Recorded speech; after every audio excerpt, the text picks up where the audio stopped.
Ya, Sobat Waras, kejadian ini terjadi pada kemarin, tanggal 27 bulan 7 2025.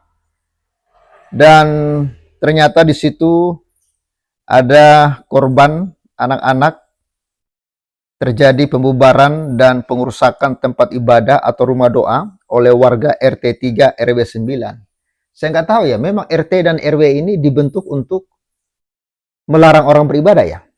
Saya baru tahu ini kawan-kawan. Kok bisa? RT RW itu katanya rukun tetangga, RW itu rukun warga, tapi nggak ada rukun-rukunnya ini. Ya, seperti ada yang mengatakan kami adalah agama damai, tapi kok nggak damai-damai gitu loh. Ya, ini ada apa sebenarnya ini? Ini di Kelurahan Padang Sarai, ya, Kelurahan Padang Sarai, Kecamatan Kota Tangah, Kota Padang, Sumbar, Sumatera Barat, pada Minggu tanggal 27 bulan 7 2025. Kejadian seperti ini akan terus terjadi di tanah air ini. Kenapa akan terus terjadi? Karena mereka itu merasa dilindungi oleh pemerintah. Mereka merasa dilindungi oleh Menteri Agama kita. Mereka itu merasa dilindungi oleh Majelis Indonesia. Kenapa kawan-kawan? Kasus-kasus seperti ini saya tidak mendengar Menteri Agama itu berkomentar. Kasus-kasus seperti ini saya tidak pernah mendengar Majelis Ulama itu berkomentar, mengecam perlakuan-perlakuan seperti ini. Makanya saya menduga, saya menduga mereka itu kenapa dengan berani melakukan ini? Karena mereka itu merasa dibela, dilindungi oleh Majelis Ulama Indonesia. Saya menduga mereka itu merasa dibela oleh Menteri Agama kita. Ya, bahkan mereka itu merasa dilindungi dan dibela oleh Kementerian Hukum dan HAM. Karena kita lihat kejadian yang terjadi di Cidahu, justru dari pihak Kementerian Hukum dan HAM itu mereka datang untuk memberikan perlindungan kepada pelaku intoleran. Ini benar-benar sesuatu yang mengerikan bagi bangsa kita ini.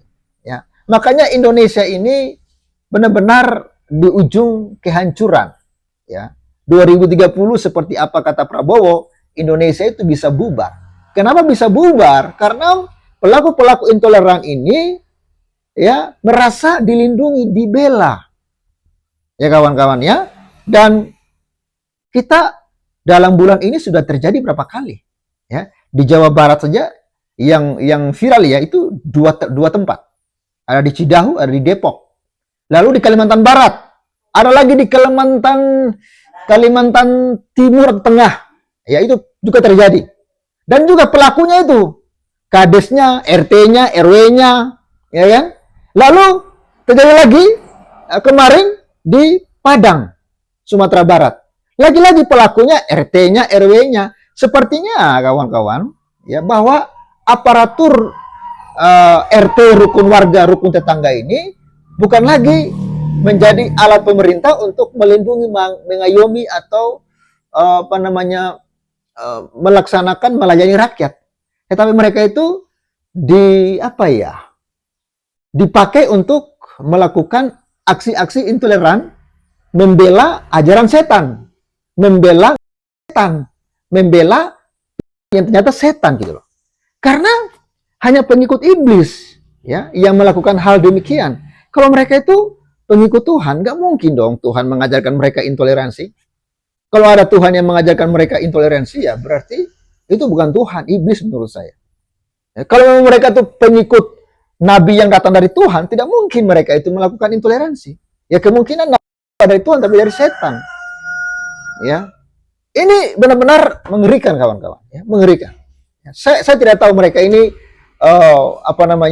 siapa yang menyuruh mereka, ya, siapa yang mengorganisir mereka, ya, siapa yang menuntun mereka sehingga mereka melakukan hal-hal intoleran seperti ini. Tapi pastinya ideologi mereka adalah ideologi setan. Mereka ini ya mau bilang beragama ya nanti kesurupan, tersinggung mereka. Sepertinya mereka ini ya tidak beragama kawan-kawan. Mereka tidak beragama. Mereka ini tidak beragama. Gitu aja supaya mereka senang. Mereka ini pengikut setan mereka ini. Mereka itu bukan pengikut Tuhan, pengikut setan. Mereka tidak beragama. Ya. Jadi, kawan-kawan bantu viralkan ini. Saya nggak tahu ya, mau sebesar apapun kita viralkan, sepertinya pemerintah juga tidak peduli kok, ya. Dan kalau kita lihat dalam keterangan ini aktivitas ibadah dan rumah doa jemaat gereja GKSI dibubarkan serta merusak berbagai fasilitas, ya. Lalu terduga pelaku adalah warga RT 3 RW 9 yang membubarkan dan merusak rumah doa di Kelurahan Padang Serai, Kecamatan Koto Tangah, Kota Padang.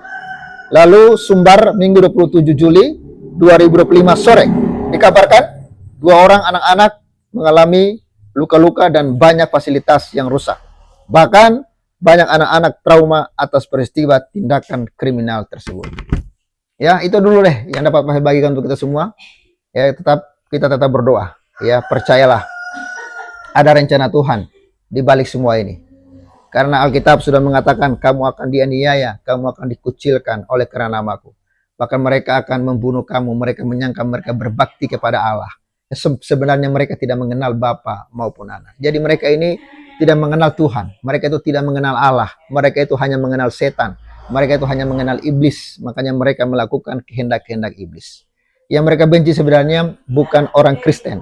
Yang mereka benci adalah Kristus Yesus. Karena kebencian mereka kepada Yesus, makanya mereka melakukan aksi-aksi intoleran seperti itu. Oke, salam waras dan bye-bye. Oke, halo Sobat Waras. Saat ini Pavel sedang di kebun ya. Jadi ada seorang teman hamba Tuhan.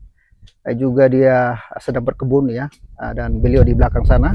Kita akan berbagi berkat kepada hamba Tuhan. Halo Pak Gembala. Shalom Pavel. Oke. Lagi sibuk apa nih Pak Gembala? Lagi bersih-bersih di antara tanaman. Nah, mungkin kita kasih dia mic dulu nih. Coba pegang mic dulu Pak Gembala. Puji Tuhan. Jadi Pak Gembala ini baru sementara merintis kebun. Ya. Jadi memang kalau pelayanan di pedesaan itu harus kreatif dan kerja keras. Tidak bisa mengharapkan perpuluhan. Oke Pak Gembala, jadi Pavel itu punya program untuk mendukung hamba Tuhan di pedesaan dan saya percaya ini akan sangat membantu. Ya memang tidak banyak ya. Saya serahkan ini amplopnya kawan-kawan kepada Pak Gembala ya. Puji Tuhan, terima kasih buat Pak Pavel, khususnya buat Sobat Waras Pavel 88 Channel yang sudah mendukung pelayanan hamba-hamba Tuhan di pedesaan untuk program pelayanan-pelayanan yang ada, bahkan mendukung untuk pembangunan rumah-rumah ibadah.